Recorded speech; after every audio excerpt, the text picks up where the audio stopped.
China prepares for the launch of the first of many reusable rockets from the country, Blue Origin stacks New Glenn for pre-flight testing ahead of its second launch, and the Artemis program may once again get another big change. But wait, is NASA also going to be part of the Department of Transportation? We'll have all that and more coming up this week in Spaceflight, sponsored by Boot.dev.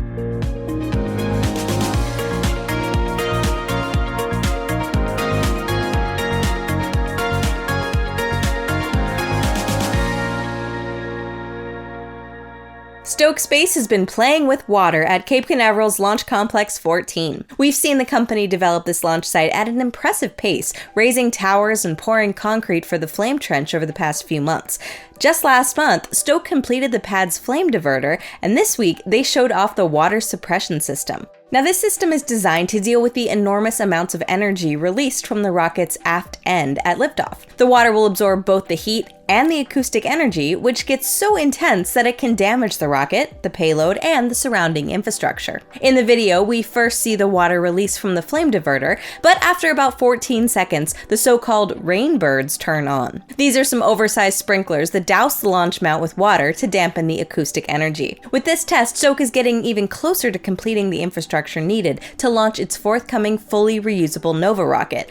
But how's the rocket doing? Well, they performed another test this week with a test article that we first saw a few weeks ago in a photo published by Stoke when they announced that they'd raised over $500 million to scale up rocket manufacturing. Instead of the conical shape that we see for Stoke's upper stage test articles, this one features straight walls. Therefore, we assume it's a test tank for the methane-powered first stage. This week on social media, people also said that explosions were heard near Stoke's test site in Moses Lake, Washington, and accompanying pictures showed the tank looking a bit worse for wear, or rather, completely destroyed. And just as the internet started getting worried that this might have been an unscheduled disassembly, Stoke CEO Andy Lapsa confirmed that the tank was intentionally tested to failure to test the rocket's structural limits. We see rocket companies perform similar tests all the time, so that shouldn't have been too much of a surprise, but nonetheless, we're glad that it was all intentional. Now, we're not sure when all these tests will culminate in Nova's first launch, but Stoke has repeatedly shown that they can move fast, so it's definitely worth keeping an eye on this company. Sticking with methane-powered rockets, Chinese company LandSpace has fired up its ZQ-3. Now, as you might remember from last week's episode, the rocket recently arrived at its launch pad. LandSpace reported that the vehicle has since completed the first phase of its launch campaign, in which they performed propellant loading tests, filling the rocket with liquid oxygen and liquid methane. This was followed by a static fire, during which ZQ-3 lit up its 9 first-stage Tianhe 12A engines, while the ground systems held onto the rocket with clamps. With static fire complete, LandSpace has now moved on to the second and final phase of the launch campaign, which, obviously, ends with the test flight. As part of this phase, the company has already installed the fairing on top, so we finally got to see what a completed rocket looks like. Now, you might notice that it somewhat resembles SpaceX's Falcon 9, and that's mostly because ZQ-3 has a reusable first stage outfitted with landing legs and grid fins. But you might also have spotted some differences. Near the bottom, the booster has a couple of aerodynamic surfaces reminiscent of the strakes on Blue Origin's New Glenn. All of these features will likely assist with booster recovery, and LandSpace wants to try it out on the first flight. In fact, it's such an important mission goal that the company named the mission Land to Infinity and designed 2 mission patches, one for the flight up and one for the return. Before the rocket lifts off on this all-important test, LandSpace wants to subject it to inspection and maintenance to make sure that it's ready for flight. Unfortunately, the company hasn't announced a launch date yet, but it will likely lift off sometime next month. We'll certainly keep an eye on it and let you know when it happens. Here at NSF, there's a lot of technical work that's necessary behind the scenes to keep everything running. Boot.dev sponsored this video, and it was a great opportunity for me to freshen up on my programming skills. Back in high school, I had self-taught myself some Python and C# to sort of bodge together some projects. But it's been a few years, and I have definitely gotten rusty in that time. But Boot.dev has gamified hands-on learning from start to finish. And their digital tutor, Boots, can help guide you to the right solution yourself rather than just giving you the answer. With lessons in Python, Go, SQL, and a ton more, you can get started learning your programming language of choice for back-end development. But it's not just limited to programming languages. They have courses to help you familiarize yourself with terminal commands, Docker containers, and CDNs. You also aren't locked down on a linear path. If you already know some of the basics, you can jump ahead to focus on your weak points. That's what I've been doing to try to get back up to speed. You're able to get started and read all the lessons for free, while a membership gets you access to all the interactive features. So start learning to program or freshen up your skills by scanning that QR code or heading to Boot.dev and using the code Spaceflight for 25% off your first year of the annual plan. Sometimes here at NSF, we have to deal with politics. They happen, they influence NASA and spaceflight. See what I did there? And, well, some of the recent political developments could have giant impacts. Let's start from the beginning.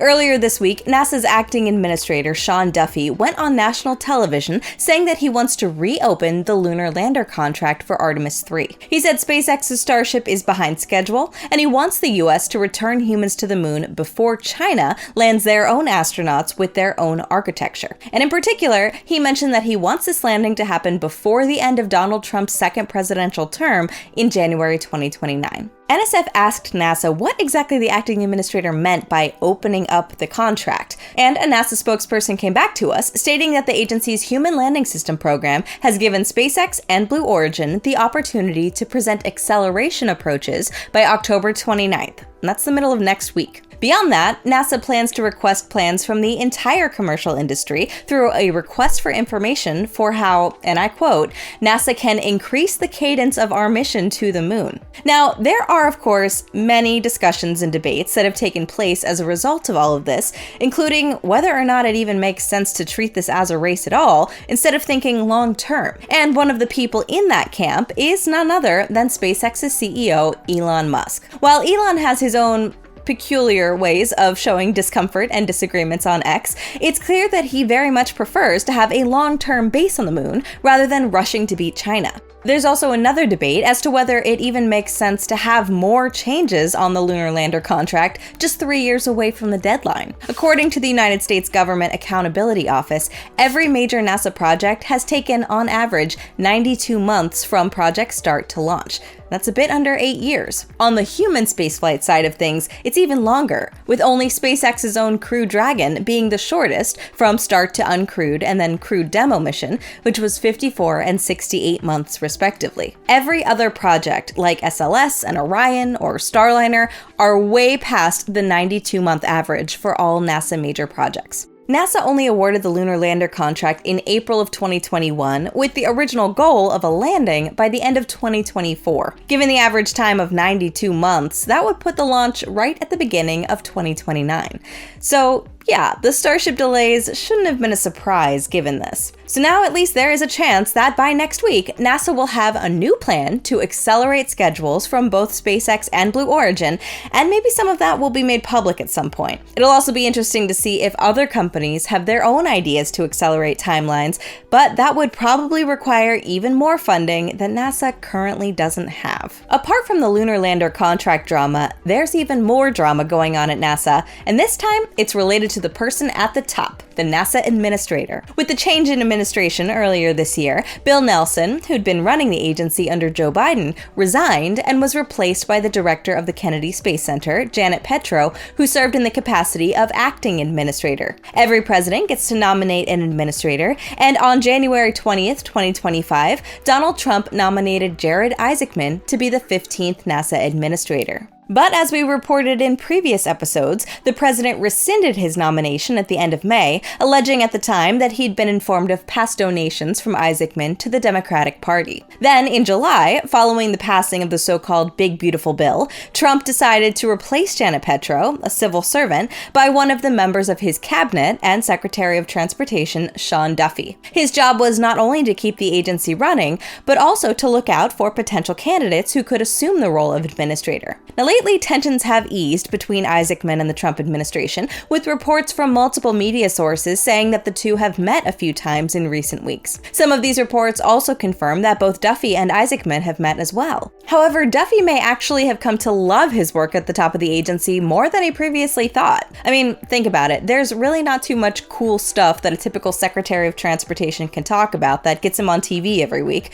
In fact, it's kind of the opposite. It's usually air traffic control issues, flight delays, road safety, and, well, a long list of really not cool stuff. Meanwhile, at NASA, it's like, oh, here's our moon rocket, here's our plan for nuclear power on the moon, and oh, hey, did I mention that we may have found life on Mars? See what I'm getting at? So it's really easy to see why he might prefer to be the head of NASA. Even when things haven't gone right, like the HLS delays earlier in this segment, he's portraying himself on TV as the man that's gonna solve it, and he's already got a plan in action for it. Now, what's concerning is that behind the scenes, it's been reported that he'd prefer to fold NASA into the Department of Transportation, effectively making him the one in charge of the agency. But just like with the HLS contract change, this also has spurred a lot of debate, including, once again, comments by Elon on X. The comments are, well, what we're used to by now, and we can roll through some of these on screen for examples.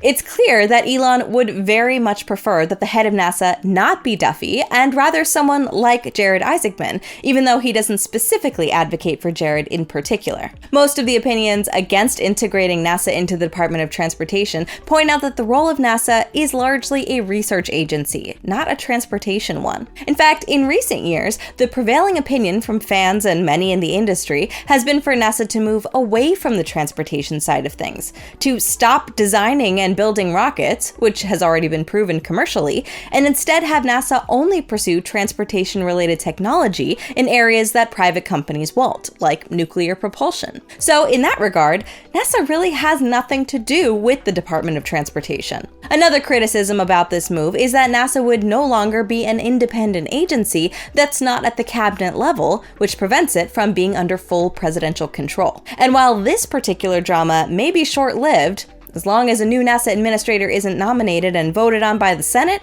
it's very likely that things will remain chaotic for just a bit longer.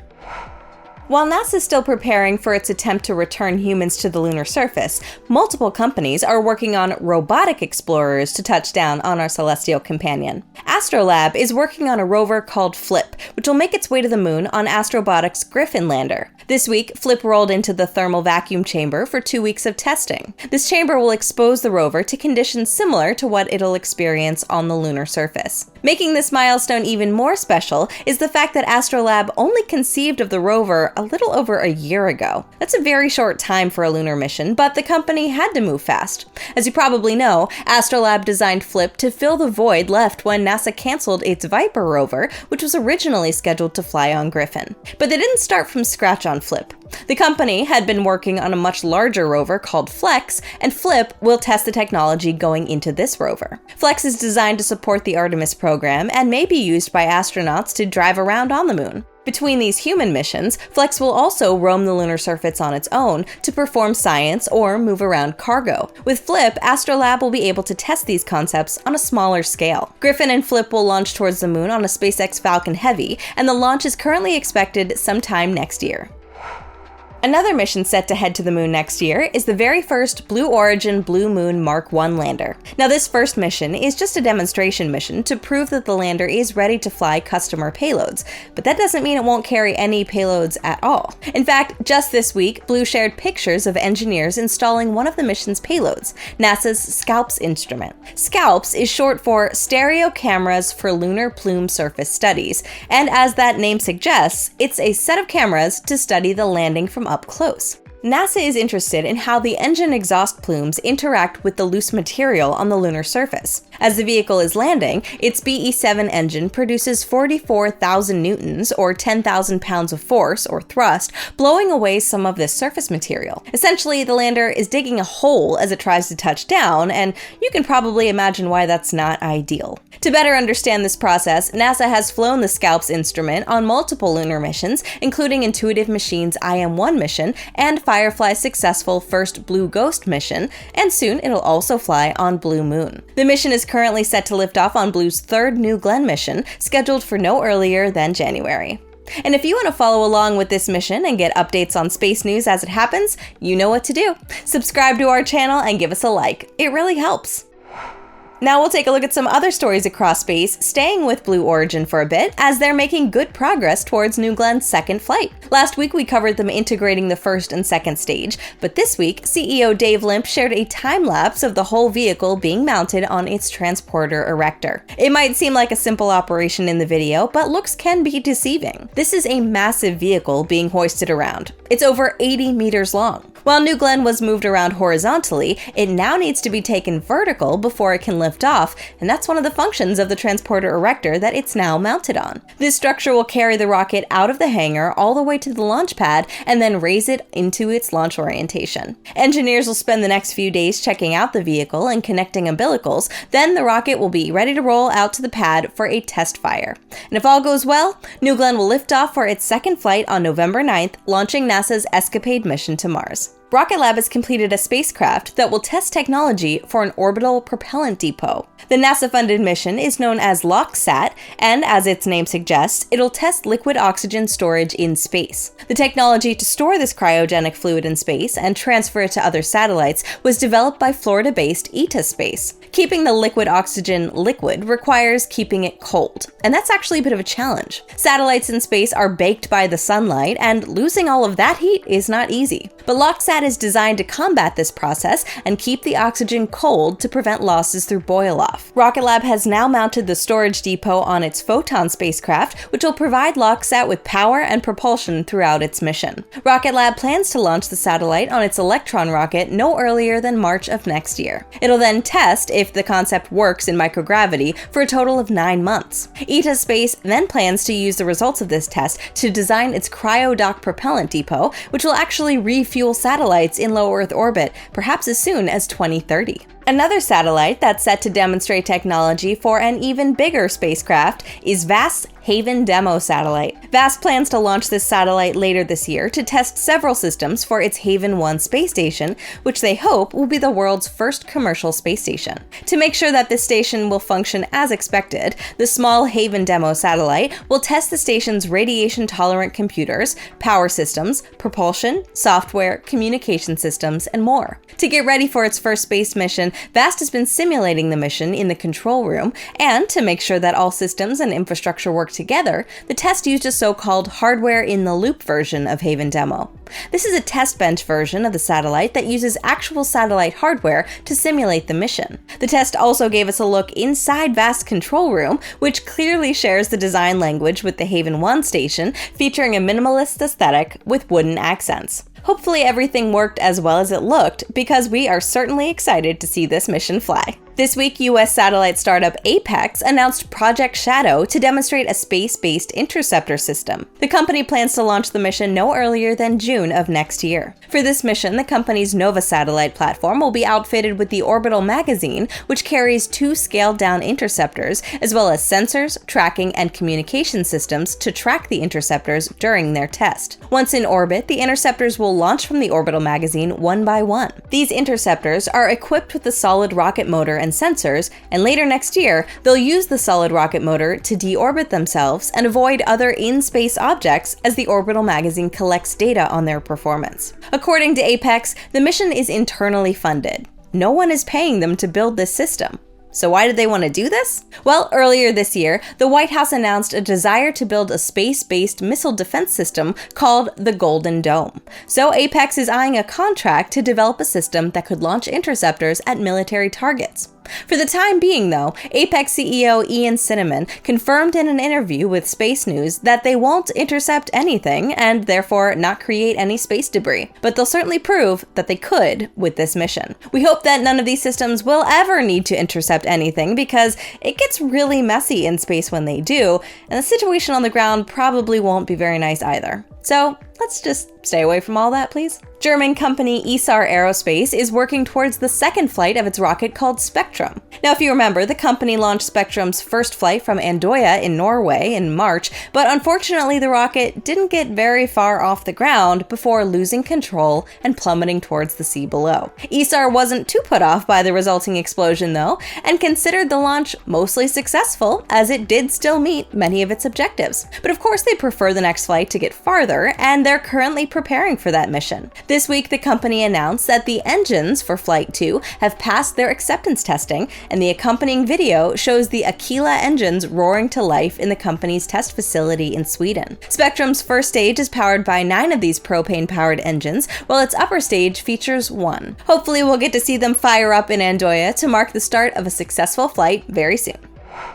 The space traffic this week was once again dominated by SpaceX and China, but at the beginning of the week, we did have a Russian spacewalk on the International Space Station. Cosmonauts Sergei Ryzhikov and Alexei Zubrytsky spent roughly 6 hours outside of the orbiting outpost installing experiments on the exterior of the station, dismantling and ejecting an old camera system, and while they were at it, they even cleaned a window, because you can never have too many clear views of space from space. As for launches, we had 3 from China. The first featured a batch of China's Tianfan internet satellites, probably the closest thing the country has to SpaceX's Starlink satellites. The second launch was a rideshare mission of 3 Earth observation satellites, including the first Earth observation satellite designed and built in Pakistan. The third launch featured China's most powerful rocket, the Changzheng 5, launching a secretive Tongxian Jishu Xi'an Chinese military satellite into geosynchronous transfer orbit. As for the SpaceX launches, they were all Falcon 9 missions. 2 of them were Starlink launches that took place back-to-back within less than 2 hours on October 19th. The first one marked the 31st flight of booster B-1067, a record for number of flights of any booster in the fleet. The other Starlink mission occurred from Vandenberg, and it also marked quite a milestone, as it carried the 10,000th Starlink satellite ever to be launched.